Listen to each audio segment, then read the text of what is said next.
Hey, I'm Ron Drodos from keyboardimprov.com, and welcome to our journey through the real book number 216, John Coltrane's tune Lonnie's Lament. And as with all these jazz piano lessons as we're going through the real book, we're looking to learn jazz standards in a sort of a whole way, W-H-O-L-E, or holistic if you like, where we're looking at it from different angles and not just notes on a page. What did the composer maybe intend with this? How is it a vehicle for our own improvising, and how can we bring our own personal approach to it as well once we study what's been done, or rather at the same time that we're studying what's been done in the past.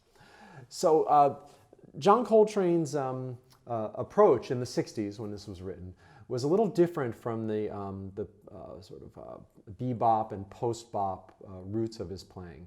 When he was with Miles Davis, he was playing over chord changes in a way that was based on what the beboppers had done, and he was expanding it a little bit by superimposing some different scales over the top. If it was a C7th chord, he might play in a flat scale or something.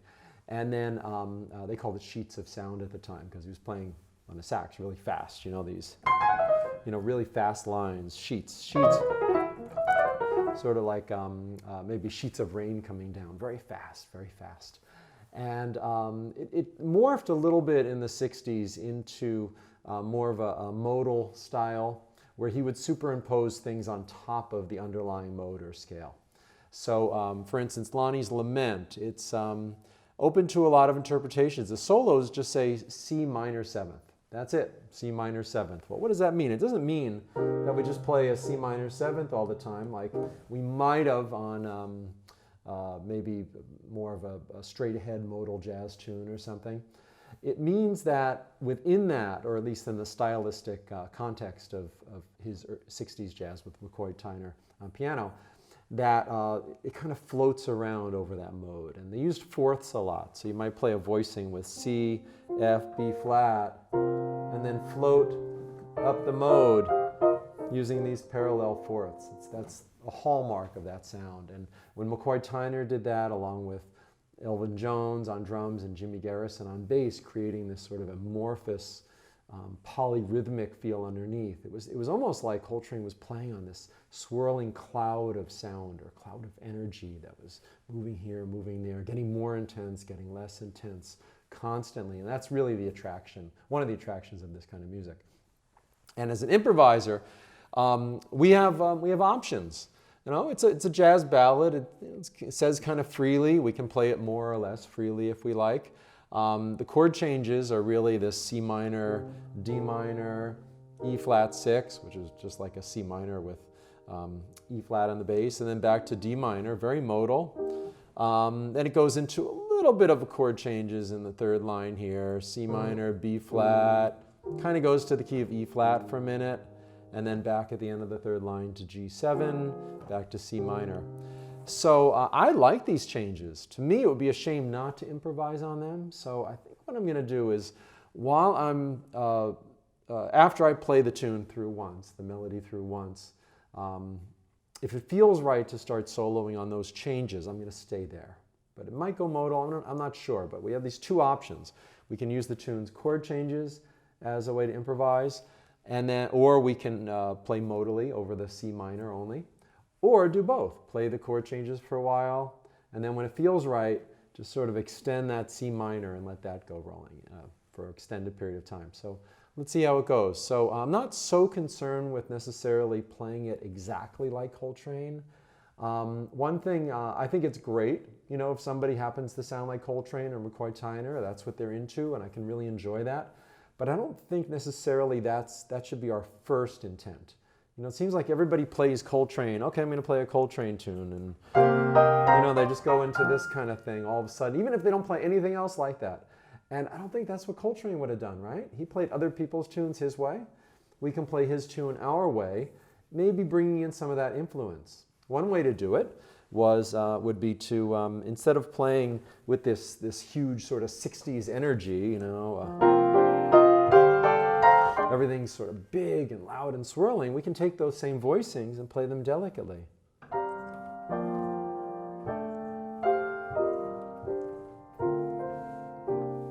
That sounds really pretty. And it might be more of how we're feeling about it today. I mean, it is a lament. It says lament. I don't know who Lonnie was, but it, you know, it's something that has a tenderness to it. So I might start there, and I'm going to start with the melody up an octave. Just make it a little more tender, kind of like a flute or something. And we'll see where this takes us. So we have the chord changes, we have the melody, and we have this option to stay on C minor for a while. Let's see what happens. I'm going to start kind of out of tempo and then just see when it wants to come in tempo.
You know, I didn't expect it to sort of go that deep. It's a great tune, you know, play it once in a while, but I think that's the most kind of, I don't know, maybe introspective, or at least had a kind of a different feeling than it usually has. And, you know, I don't know if you noticed, but after that,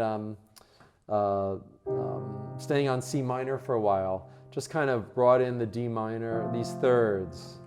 So it has a C bass. I kind of combine the chord changes of the tune, at least at the beginning, and the modal aspect of a C pedal tone underneath the whole thing. So I basically did C minor, and then I went up by thirds. So I have C with E flat and G, and then F and A, G and B flat. Kind of made that an ostinato, kind of like something like Keith Jarrett might do or something. And also, you know, this tune, pentatonics. That's what I was getting into as well. C minor pentatonic, and then you can superimpose other pentatonics. D minor pentatonic, E flat. It has varying degrees of, I don't necessarily think of it as a dissonance to go into a different scale over the C minor, but it's more like a collage. Like I have sort of a white canvas here, and okay, most of the tune is green, and then I'm splashing purple on it, or brown, or blue, or black, or red, or something on top of that green. So it's like this superimposing.